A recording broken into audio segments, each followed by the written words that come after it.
Un geste fatigant répété plusieurs fois par jour pour ces habitants des Bogo. Ils sont plus de 1000 à vivre ici à quelques kilomètres seulement de Yaoundé, la capitale camerounaise. Et seulement 3 puits pour les approvisionner en eau, une eau même pas potable. Nous souffrons pour avoir de l'eau. Les gens quittent des centaines, des dizaines de kilomètres pour puiser de l'eau dans certaines puits auxquelles on a certaines maladies, le choléra et un peu de tout. Bon, on ne sait pas.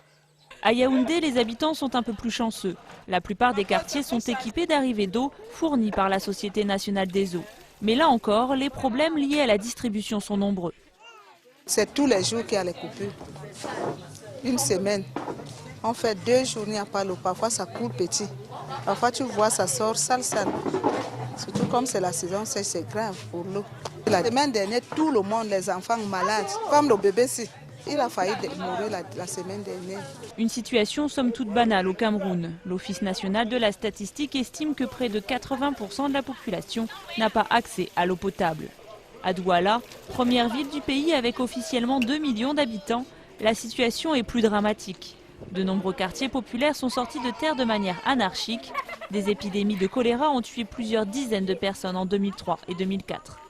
Moïse et Marilyn, 2 militants pour l'accès à l'eau, reviennent pour la première fois dans le quartier d'Akwa, où ils ont mené une grande campagne de sensibilisation auprès des habitants et des autorités il y a quelques années. Des enseignements qui ne sont plus suivis aujourd'hui.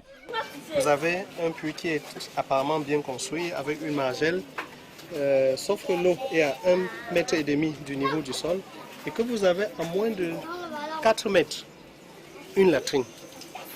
Or, le sol de Douala étant sableux, c'est évident que malgré la clarté de cette eau, elle n'est pas de bonne qualité.